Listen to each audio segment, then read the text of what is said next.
Business Brain, episode 603 for Casual Friday, November 29th, National Day of Listening 2024.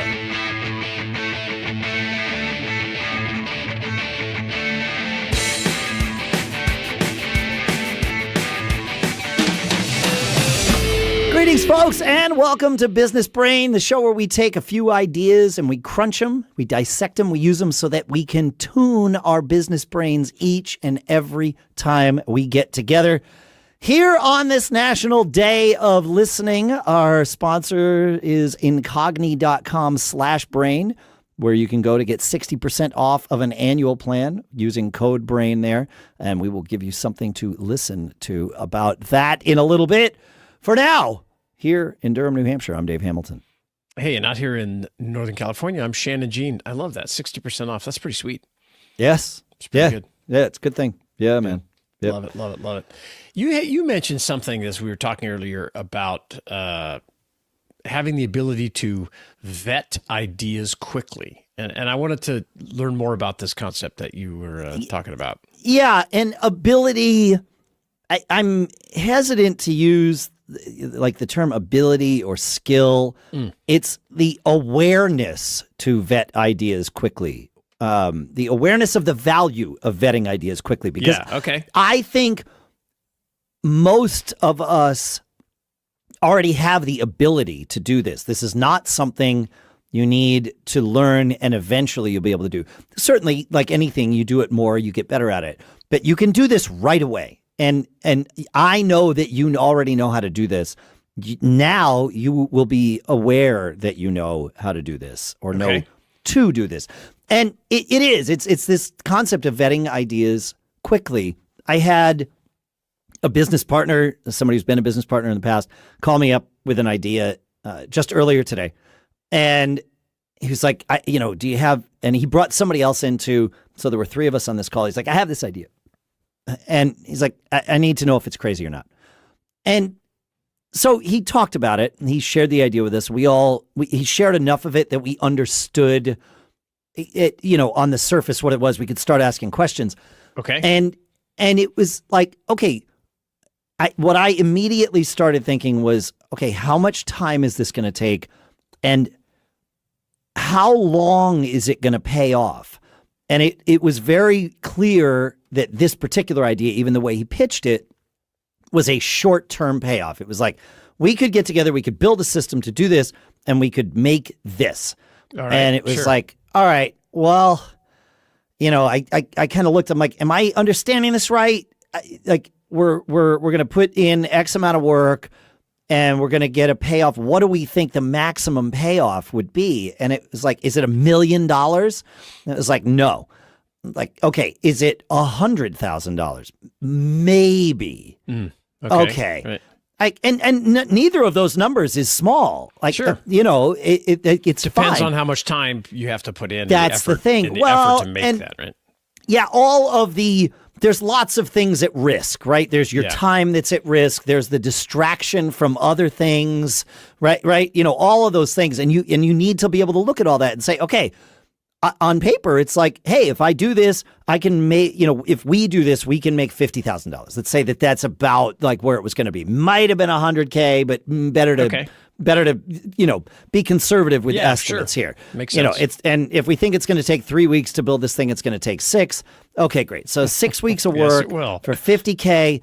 And then is there any benefit that we see to this thing that we're going to build that would continue paying residuals to us down the road? And the answer was a pretty easy no.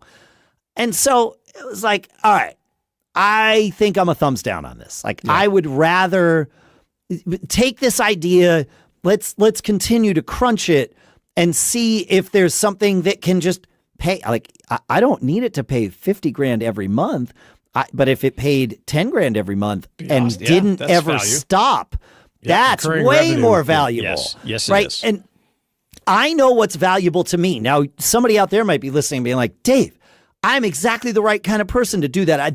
That's how I fund my life. I do 6-week projects that pay off 50K and I know it cost me 25, so I made a net of 25, and then I just go do it again. And this is how I love to fund my life this way. It keeps me from being tied to something that's happening long term.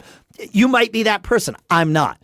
Right. And so I knew for me, no, this ain't it. It's not that it's a bad idea. Yeah, sure. It just doesn't. I mean, if it's an idea that you could put 6 weeks of work in and get 50K, maybe that's actually a pretty good idea. Pretty good idea. But I don't. That's not how I like to run my life, and I know that it probably won't. Like, there's all kinds of risks.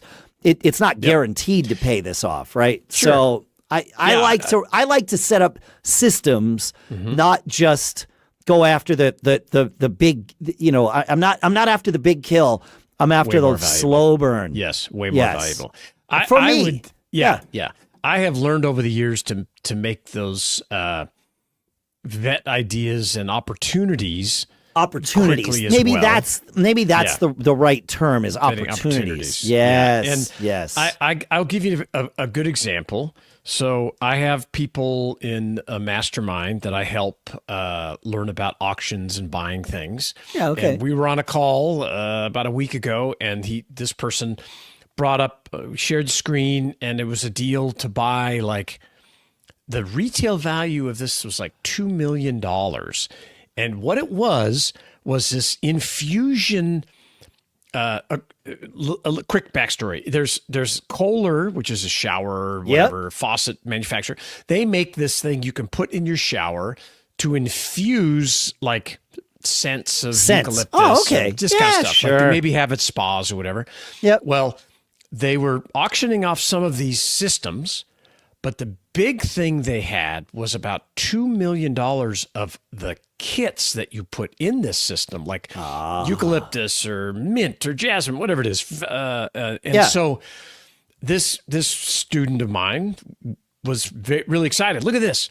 It's selling for like next to nothing. And I immediately look at that and I said, there's a reason why there's $2 million. Well, number one, you need to find out how many of these spritzing or whatever they are systems are there installed in the country. Oh, right? Yeah. Who are your customers, right? If there's only thousands, that's a big problem, because where are you going to sell them? And quickly deduced that it was a horrible deal at any price, because you were going to take truckloads worth of this product that effectively is going to be very difficult to sell, no matter what you paid for it. So a lot of companies auction things off just to get them to go away, right? Oh, of course. That's why they auction things off. You take my problem. Yeah, well, sometimes they want money, of course. A lot of them want the cash, whatever they can get, but they're also getting a problem out of their warehouse. So vetting those kinds of deals is really important, and you learn it. The only way I know how to learn it is to put in the reps and just do it more and more. But there's many similarities between the two stories we just shared. Yes. The one big one is thinking about the end first. Yeah, that's right. Like, yes, okay, on paper, work it backwards. It's work it backwards. That's if you needed one more piece of icing on the cake. You already knew this, by the way, of course folks. you did.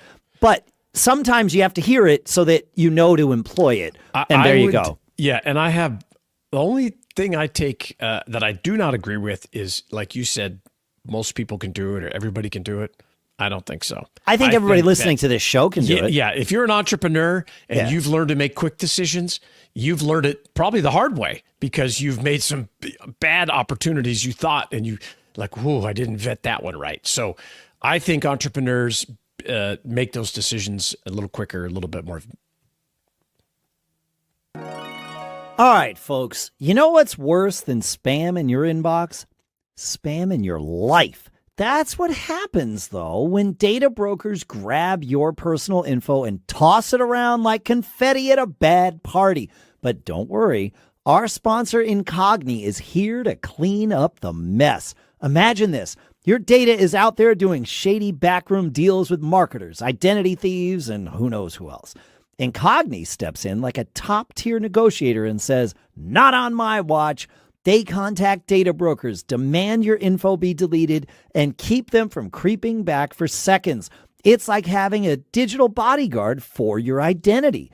And here's one of my favorite parts. Incogni is automated. You sign up, grant them permission, and let them do all the heavy lifting while you sit back with your coffee or your cocktail, whatever you like. Oh, and you can extend this protection to 4 friends or family members with their plan. That's right. One subscription can cover your inner circle too. So why procrastinate? We talk about this on the show. Don't procrastinate. Take your personal data back with Incogni. Use code BRAIN at incogni.com/brain and get 60% off an annual plan.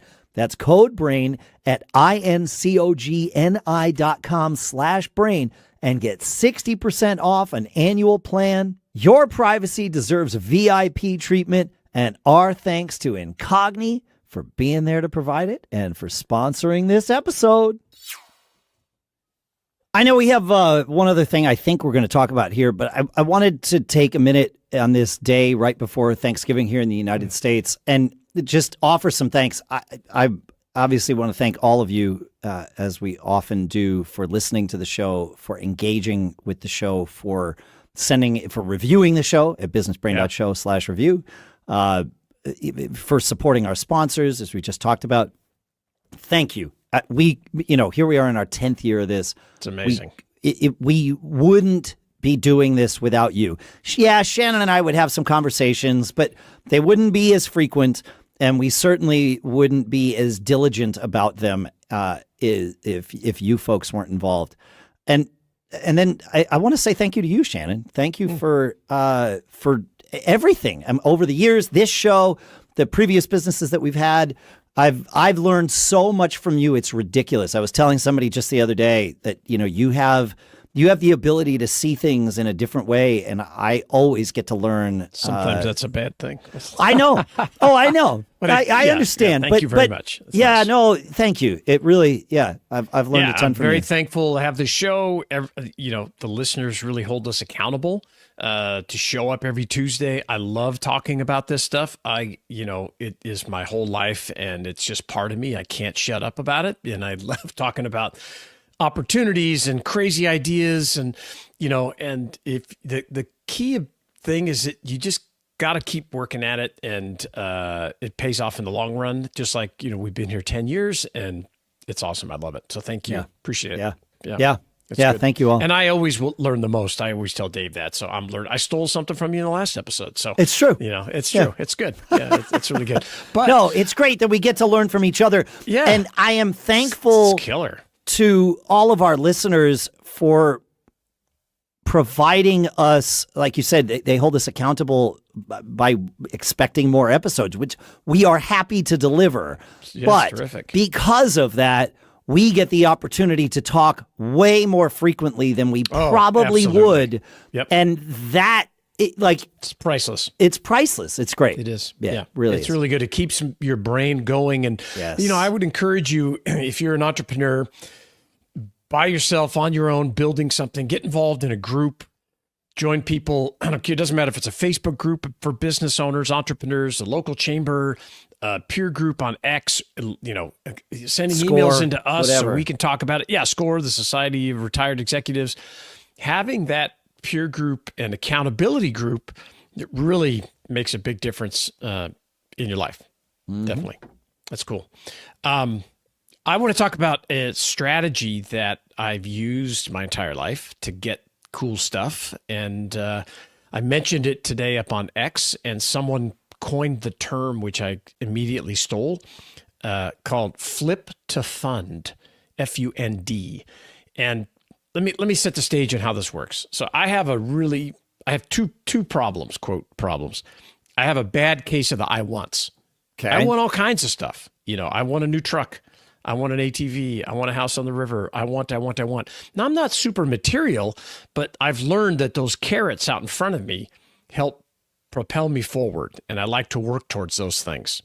But the other issues I have is I don't like to spend a lot of money. I'm frugal, right? I like to pay with my lifestyle with profits, not assets, right? I'm always trying to do that. One way to get stuff that I want, whether it's a new truck or even a house I've done it with, is to use this flip to fund strategy. And the way it works is if you want something, but you don't want to pay for it, you have to go find one of more of those things, and you have to find a great deal. Okay? And I'll give you an example. I'm about to buy, I want a new UTV, which is a side-by-side ATV, a little small, vehicle that you can drive in the mud and go up around for this property that we have, which I got through this same strategy. Okay. And I want one of these things, but I don't want to pay the $10,000. I just don't want to do it. Okay. So I've been searching, and I've just come across, I believe, the opportunity to buy 2 of these things and to sell one. But in addition to just the thing, both of these UTVs have snowplows on them. So I will be able to remove this. I don't need a snowplow. Right. I will sell the snowplow separately. I will sell the other UTV, and I will get my UTV for free. Now, no cash. I mean, free. No cash. You're not. No, your my labor. time. Your labor is your cost. It's my labor, my expertise, my research, finding the deal. Yep. This is what I do. I sit at night. I always tell people, that I'm coaching, whatever. I'm like, hey, don't watch anything. Don't stream Netflix. Your new hobby is making money. Keep your laptop on your lap, and let's show you how to do this research. I do this stuff I love it. It's fun. Yes. And so you have to find the right setting. I've talked about a piece of property, real estate that I bought here before, that I did this flip to fund to get a big 5-acre piece of property on a river in the Sierras with two houses on it. I use the same concept, and so you can do it with anything, and it allows you to upgrade your lifestyle without having to kick out a lot of cash. It does take resources to do it, because then you're trying to recapture that cash, right? So I'm going to you got to go buy these UTVs in order to sell them. Correct. Yeah. Yep. So I'm going to buy them with the prospect. And does it always work? No. I'll give you another perfect example. I needed a shed up on this property. I wanted to buy these sheds that I wanted was like $1,500. Well, I found an auction where I could buy 2 of them for $1,500, and I could sell one to not pay for the second one. So is it complicated? Yes. Sometimes does it work all the time? No. But if you do it enough, you get better at it. And I love the concept. I'm always looking to upgrade my lifestyle, and it's allowed me to, I've done it with computers my whole life. I've done it with phones. I'm always just thinking, like, how do I get that? Like, I want an Apple Studio display, but I'll be damned if I'm going to pay what they're selling for. It's impossible for me. I just refuse. So I will wait until I can buy a couple, or maybe I have to buy 10 and sell 9 of them to get one for free. And I've done it so many years. I'm pretty good at it. I understand the concept. I track it in a spreadsheet. And maybe when I buy the 10 studio displays at the end, I'll have paid $200 for the studio display if it doesn't work out right. Sure. But I'm not paying, what are they, $1,500, $1,200? Yeah, it's crazy. Whatever it is. Yeah, it's crazy. Yeah. And so buy the refurb LG. At least that's only $800. So it's half the price. Yeah. But I also like the challenge. I get that. I'm in the game. Yeah. We talked about boredom in the last episode. This kind of stuff, these are fun games, and I enjoy playing them. And if you have stories about how you've done, I posted about this online, and all of a sudden, all these people are like, I've done it with this, and I got a car this way, and I did collector things with this. So it's not like I invented the concept, but I like to think I have. You can think of it as, it's not really barter, but you could use that same concept. But it's great. Keeps me motivated, keeps me researching, which research is a key to building wealth, in my opinion. We should do a whole show on that. But I'd love to hear your stories, feedback at businessbrain.show. And the other thing, we've got about 400 people on the live stream, and thousands of you listen at home in your car as you're driving. We would love your review. We need your review. It's crucial for us to succeed as this show and keep going for another 10 years. businessbrain.show/review. It'll probably take you about 20 seconds. Tell us what you like. Tell us what we could improve. Help us keep going. Like he said, businessbrain.show/review. Thanks for listening, folks. Make sure you keep living that charmed life. This will be Friday. Will have already yesterday. had that. That's right.